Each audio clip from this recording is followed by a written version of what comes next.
Good morning, everybody, and welcome to another episode of Coffee with Chris. So, I apologize if today's episode is a little off-key, so to speak. I started my morning in the most horrible fashion possible. I see no reason to get into that right now, because I'm still, in high gear, so I don't want to say something that I'm going to regret later, especially given the fact that this is very public. Sure, no one is listening to it right now, but one day someone might, and I don't want to, say things here that will come back to haunt me. I know that I probably do that regardless. There are definitely some things that I'm gonna say here that will come back to haunt me. And it's gonna be interesting to see how they affect my life moving forward, especially in regards to employment and things like that. Also, something interesting I've been thinking about, not that it's... of course, as with anybody else, I'm hoping that it never becomes the case. But I was actually thinking, my current girlfriend, helped me plan out how to do this. Well, not really so much plan it out, but more like she supported me in doing it. And I've been kind of secretive about it. She doesn't know the channel name. She doesn't know the podcast name. She doesn't actually know anything other than the fact that I do this. And she's very supportive. And the reason she doesn't know anything is because, it's kind of embarrassing. And I'm scared that, I'm not really scared, but maybe worried is a better word. I'm worried that if she would be listening to this, then I wouldn't be able to talk as freely. I would be very conscious. Which is also why I don't want other people to listen to it. Because if someone actually listens, I would become so self-conscious about it. And I need a lot of practice before getting to that point where people can listen to it, especially people I know. I could have shared this with a bunch of people. I've actually had a lot of people. Because so I don't keep it a secret that I have a podcast. People are like, well, what do you spend so long on in the morning? And I'm telling them, well, I have a podcast. But I don't tell them the name of the podcast. I don't tell them how to find it. I don't tell them any details because this is for me. And again, one day I might share it with them. I definitely will, but not now. And that brings me back to the point I was going to make.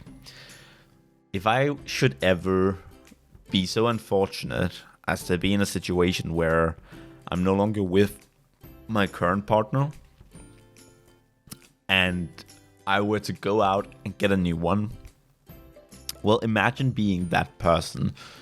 Imagine having to live with the fact that your new date or, new love interest or whatever, that he has a daily podcast where he shares details about his life, including details about his relationship with you. That's that's a deterrent for a lot of people.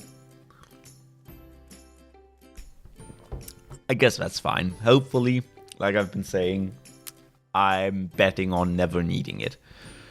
But you never know how life goes after all. And so it's an important thing to take into consideration. I do that with a lot of things, actually. I've been thinking, for example, if my current education doesn't work out, well, what am I going to be doing then? It's not like I have backup plans for my backup plans, but I definitely do have considerations in the back of my head that keep me aware of the reality of my situation. Most of us don't want to admit that it's a possibility that our relationship is going to fall apart at one point. Most of us don't want to admit that we might lose our jobs or our educations might be useless once we're done with them. We don't want to face reality because reality isn't always fun to face. And I just think that it's better to keep it in mind. I like to keep in mind, okay, if this fails, then what's the plan? If this doesn't happen, or if this does happen, then what do I do? How do I handle it? You keep control over your life that way. If I lose a job, well, I'm prepared for that. Not entirely, but at least I'm mentally prepared. And the same thing happens if I don't finish my education. I got a backup plan, so to speak. I know what to do if this doesn't work out. I don't do it with everything. Like, I don't do it with the small things in life, or even the things that I should probably be doing it with. Like, I should be doing it with the projects we're working on, for example. But I don't. I don't really have backup plans for that. I just had these... Yeah. What if this happens? What do I do? Honestly, I think more people should do that. And I know that a lot of people do it. I bet that if you're listening to this, you're probably thinking, I do that. And I'm sure you do. It's just that a lot of people, perhaps including you, who knows, do it in passing. And then they just kind of let go of it again. So they basically say, well, if this doesn't work out, I'm doing this. And then a month later, it's no longer relevant. They haven't thought about it anymore. Well, I revise, I reconsider, I take stock, basically. And it's a little stressful at times, because you keep reminding yourself of the potential for failure. But it also makes failure easier to face. And throughout my life, I've failed a lot. I've faced a lot of failure in every way possible. Socially, academically, it's just, yeah, I've failed. I've failed in the workplace. I've failed in my friendships, in my relationships. I've just failed a lot. And failure leads to growth. But if you're not prepared to face failure, it will hit you so much harder. Especially as someone with ADHD. To those of you who don't know this, people with ADHD often have what's informally, I believe. It's not official in any capacity, but it's informally referred to as... it slipped my mind. Emotional dysregulation is what it's called. That's the real name, but it's rejection-sensitive dysphoria is what it's informally referred to as. It was published in one paper, but it's something that's been observed in people with ADHD. It basically means that we have trouble regulating our emotions. A lot of people see that as us being hyperactive and maybe exploding in anger a little too quickly, but it actually also means that we get sadder and we get happier. So something small can bring a lot of happiness, and something small can also bring a lot of sadness. You can say something as a joke, but our brains might interpret it as rejection, and so we suffer. And that is something very, very difficult to live with, but it's part of the diagnosis. It's just part of life when you have ADHD, to not be able to regulate your attention or your emotions. And honestly, the attention part about ADHD isn't the worst thing. It's fine to not be able to focus that much, but the emotional dysregulation is the difficult part. It takes so much work. It requires so much effort. And there's nothing you can really do about it. You can't train it away. You can get better at handling it. You can get better at recognizing when you are dysregulating. But you can never prevent it from happening. And that's a burden to carry throughout life. So I think that was the point I was going to make. Again, I'm sorry, I'm a little off today. A little distracted, you know. The ADHD going haywire, but also just me being a human, because when it all comes down to it, not everything is about the ADHD. I often tell people that I'm like a normal person, just turned up to 11. There's nothing wrong with me per se, because we all get hurt by rejection. I just get a little more hurt, and it takes a little less. We all get distracted.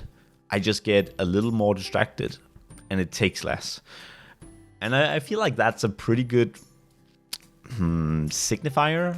No, that's not the word I'm looking for. I feel like that's a good description of ADHD. A normal, regular human being turned up to 11. We're just a bit eccentric. Like I said, we also become happier. Tiny things can make us so happy. Successes feel really, really good to most people. To ADHD brains, not as much. So that's a place where we actually don't get that sensation. But I feel like that's a topic for another day. Just know that even though I'm saying that ADHD is a quote-unquote normal person turned up to 11, I still feel like that's not entirely true. There are definitely some things, and that is due to brain chemistry in general. Everything is due to brain chemistry, of course. It's just that we don't actually derive as much pleasure from completing tasks, for example. We don't get the same high that you guys do. And it doesn't last as long either. And now I said you guys, and I feel like that was actually kind of rude, because there might be someone listening out there who has ADHD or anxiety disorder or is borderline or, is struggling with anything else that's not ADHD. And so it's wrong to say you guys, but I hope you understand. If you are listening to this, I hope you understand what I meant by that, because that's really important, especially with someone like me. And that's not even, again, that's not the ADHD. That's just a personality trait, really. I'm not always easy to understand, but when you do get me, it tends to make a lot of sense. It's just the whole idea of getting to the actually understanding me part. And I can be a little direct. I can be a little harsh. But I never mean any harm. I never intend anything bad. I like to see myself as a good person. I try to be a good person, even though it's difficult sometimes. Sometimes you just want to be the a-hole, right? I feel like that's a very common thing. I see it in a lot of people. I just try not to do it, as most people do. Again, that's not really special about me. Most people do their best to not be bad people. There are just some that lose it over nothing. Yeah, I'm going off tangent here and really not making a lot of sense. I'm honestly considering redoing this entire episode simply because it is more rambly than usual. It makes less sense. But the honest truth is that I don't have the time to do that because I got delayed. And I also don't feel like doing that. I've been telling you that the point of this whole thing is for me to rant about things.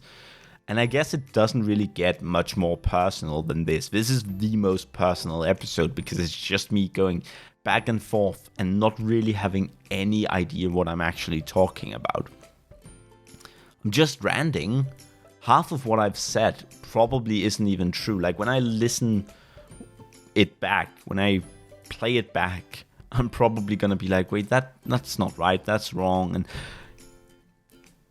yeah, don't take too much of the stuff I've said in this video to heart. Think of this as, well, it's kind of weird that I call it videos when not much video about it, but it is a video file after all. I'm not sure if that's how I should refer to it, but take everything with a grain of salt, because while it's true about the whole ADHD thing and stuff, my current interpretation of it isn't the most intelligent. I feel like my IQ dropped by 50, honestly. So, yeah. some days the episodes are just going to look like this. And I think that's okay. I hope you think so too. Again, it's back to the whole thing about this podcast being for me and not really for you. And while I am definitely getting a sinking feeling in my stomach about uploading this due to the fact that it's so rambly and so nonsensical, it's still important that I do it. It's important that I keep going. And when you think about it, perhaps this level of being personal is exactly what someone out there needs to hear. Maybe someone needs to hear a random idiot on the internet ramble about nonsensical things. You never know what people need in any given moment, really. And there are so many of us. So let's hope that that one person in the world who might make use of this episode actually listens to it. And let's hope that everybody else steers clear of it. Otherwise, this is definitely not a good way to sell my channel. Anyway, it's about that time. So it's been almost fun. Not as much as usual, but still talking to you. And I'll see you tomorrow. Bye-bye now.